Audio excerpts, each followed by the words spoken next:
Hello दोस्तों, आज की कहानी है शेर का तीसरा पुत्र। एक जंगल में एक शेर और शेरनी रहते थे। दोनों में बहुत गहरा प्रेम था। दोनों शिकार के लिए साथ साथ जाते और शिकार मारकर साथ ही खाया करते थे। कुछ दिनों बाद शेरनी के 2 बच्चों को जन्म दिया। शेर ने कहा, अब तुम शिकार पर मत चलो, घर पर रहकर ही बच्चों की देखभाल करो। मैं अकेले शिकार के लिए जाऊंगा और तुम्हारे लिए शिकार लेकर आऊंगा। उस दिन से शेर अकेले ही शिकार के लिए जाने लगा। शेरनी घर पर रहकर दोनों बच्चों का पालन पोषण करने लगी।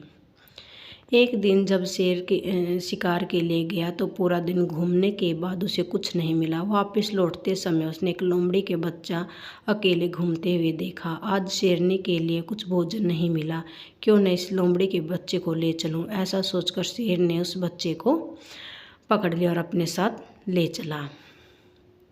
शेर लोमड़ी के बच्चे को देखकर घर पहुंचा तो जंगल में इसके अलावा कुछ नहीं मिला। बच्चा समझकर, मैं इसे मार कर खा नहीं सकता, तुम इसे मार कर खा जाओ, शेर ने कहा। शेरनी बोली, जब तुम इसे बच्चा समझकर मार नहीं सकते तो मैं इसे कैसे मारकर खा सकती हूँ। मैं इसे मारकर नहीं खा सकती। जिस प्रकार बच्चे का पालन पोषण कर रही हूँ उसी प्रकार इसका भी पालन पोषण करूँगी। आज से मेरे 3 बच्चे हैं। शेरनी उसी दिन से अपने पुत्रों के समान उस लोमड़ी के बच्चे का भी पालन पोषण करने लगी। लोमड़ी का बच्चा भी शेर के बच्चों के बेटों के साथ पलने बढ़ने लगा। जब तीनों कुछ बड़े हुए तो साथ साथ खेलने कूदने लगे। शेर के बच्चे यह नहीं समझते थे कि यह बच्चा शेरनी का है।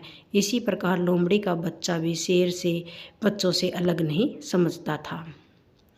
कुछ और बड़ा होने पर तीनों एक खेलने के लिए जंगल में गए।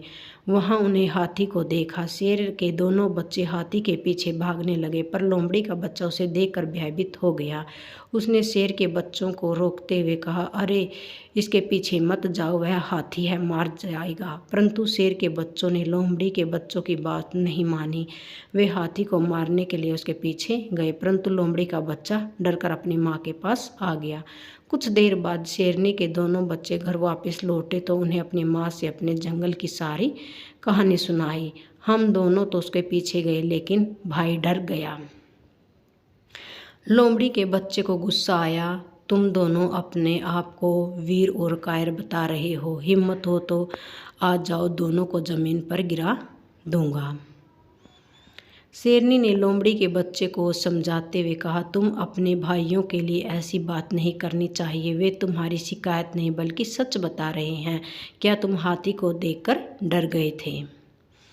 शेरनी की बात लोमड़ी के बच्चे को अच्छी नहीं लगी। वह गुस्से में बोला, मैं हाथी को देखकर डर गया। आप कहते हो कि मैं डरपोक और ये दोनों बहादुर हैं। मैं अकेले इन दोनों को ज़मीन पर गिरा सकता हूँ।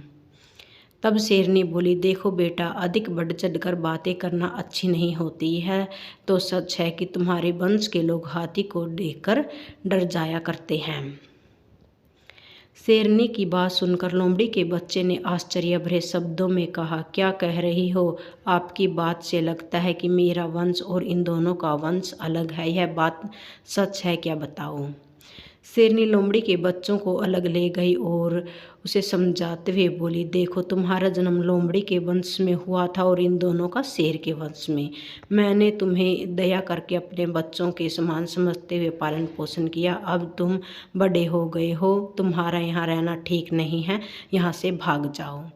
मैंने इस भेद को अधिक अपने बच्चों को छिपा के रखा है। जब उन्हें यह बात मालूम हो जाएगी तो लोमड़ी के बच्चे को और वे तुम्हें मार कर खा जाएंगे। इसलिए अच्छा है कि तुम यहाँ से भाग जाओ। शेरनी की बात सुनकर लोमड़ी का बच्चा डर गया और वहाँ से चुपके से भाग गया। वीडियो पूरा देखने के लिए धन्यवाद।